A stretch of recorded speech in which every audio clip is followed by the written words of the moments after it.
You ask all the questions. I appreciate you coming out of the helicopter and coming and joining us. You are so, it's just a big drone, sort of like you on the weekends. So you are so fascinated by this kind of stuff. You know how many haunted places I've been to. Okay, so start from the very beginning.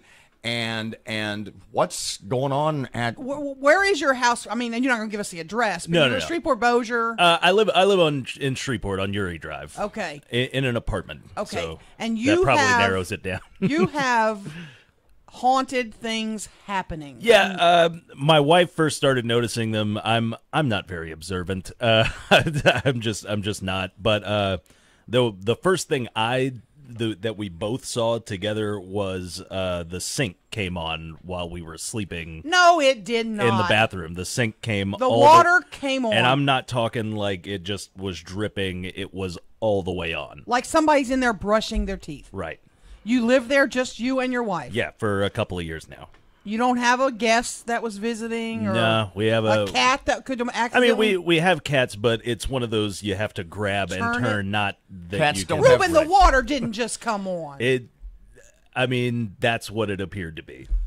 Wow. That's where it started. Okay, anyways. and then how far did it go from there? A little later, probably some weeks. How long ago did this happen with the water? Now, this is around when we first moved in. So this was probably a couple of months after we first moved into the apartment. So this is going back, say, maybe 20 months. Right. It's been a while. And then the next thing that I personally saw that happened was the light in the closet turned off. And I went in there, and I've done electrical work before. You know, my family has a business in Minden. We've done electrical work. So I go in there, I start piddling around, and then I turn around, and the switch is off. So and you're 10 feet away from it. Yeah, and I turn it back on, and the light comes on just fine. All right, weird, you know. Yeah, yeah. A little while later, I'm watching my wife walk through the kitchen, nowhere near the fridge, and we have little cans of cat food because we have an older cat. And one of those cans comes flying off the fridge onto the floor about 4 feet away. She's nowhere near the fridge. No, you're not nowhere opening near the fridge. I'm in the living room. Pardon me, when you say, settle down there, Perry Mason. When you say flying, you don't mean just like they were stacked on top and they could have accidentally tipped over. No. You're talking like flew as if I tossed one in Aaron's direction. As if you put your hand on it and slid it off the top of the fridge with just about everything you had. Just flung it. So, have you found a new place to live yet? Are you getting out of there? My wife has contacted a priest. She's totally freaked out. My thing, of course, is to just ignore it. Right. That's, and you hear in all these ghost stories, it's always the husband who's, he's always like, no, it's no big deal. And then until the crosses in the house started burning and you start hearing backwards rock music playing and stuff like that. So is this a bad ghost or just kind of a mischievous? You're not sure yet. I have no idea. I mean, again, my wife's more into it than I am. But of course, the other day I'm cooking and the exact same thing happens with the cat food in the fridge. I'm next to the stove. I hear splat on the floor, and it's a can of the cat food. Wife's not in the room. Nobody's home. So how many? I'm home by myself when that happened. How?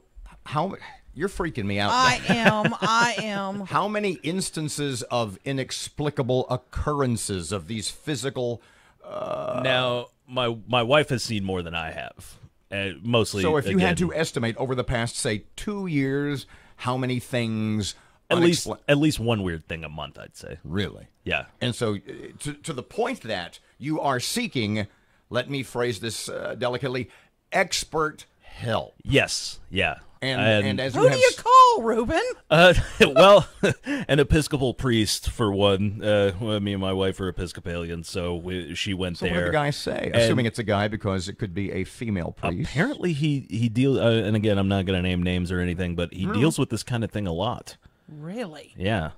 Okay. Which is what freaked me. I didn't talk to him. Wait, stop. Hold on a second. What did the priest say? He went on and on. I mean, again, I didn't talk to him. My wife talked to him, and he said, we'll come over there. He said him and a few other people will come over there and do I guess, this ritual type thing, which I'm probably not going to be there for. Have you ever seen The Exorcist? Yeah. It's gonna, my luck, Yeah. it's gonna come into me, and I'm gonna jump out the window. Yeah, so you got toenails that need clipping, you'll be gone. Right, Right? I'll be washing my hair. I want to know, because everybody will say you can usually trace these to something. I'm sure you've asked your neighbors, did somebody die in this apartment? We asked one of our older neighbors, and and the apartments have been around since the 60s, so it wouldn't be unusual right off the bat for someone to have died there. But one of our older neighbors specifically remembers an older man passing away in that house, or in that our little townhouse there. Cat hater. Right, probably. Yeah. Do your animals notice anything Now, weird? that's another, our older cat always looks like or every now and then you'll look at her and she's following something across the room with her eyes. Like, it's... Oh, have you tried to take like pictures to see if you get any kind of weird orbs No, or anything? again, my thing is to ignore it. And Erin on a couple of her ghost hunts, and I'm being serious now, going back to our 94.5 and KVKI days. Right.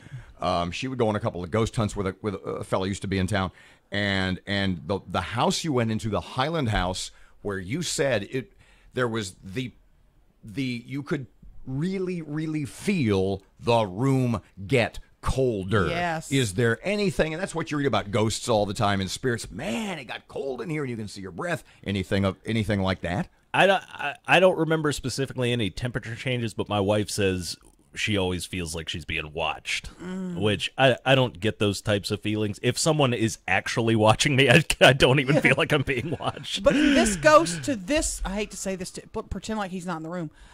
I hope this ghost hadn't touched him yet. Because, they do eventually, they can touch you. You can feel them touch you. Right, and I've heard nothing from me anyways, but yeah, well, the last thing that happened Looks like the ghost is straight. and I didn't, yeah, yeah, no, nothing for me anyways, and if it happened to my wife, she's not talking, but but the last thing that happened that I wasn't there for, my wife was there. We had been up and down the hallway all night, and one of the kids' toys ended up in the middle of the hall, in the middle of the floor, and So it stuff's wasn't flying and around. it wasn't something that the cats could have even moved. Right. On a scale of 1 to 10, I have my deposit. I have the moving van loaded. 10 being I'm out. How close is your wife to getting out of there? I don't know if this thing with the priest doesn't work. It's probably going to be about a 9.5. But you'll keep us updated, right? Right. I'll keep you updated on everything that goes on.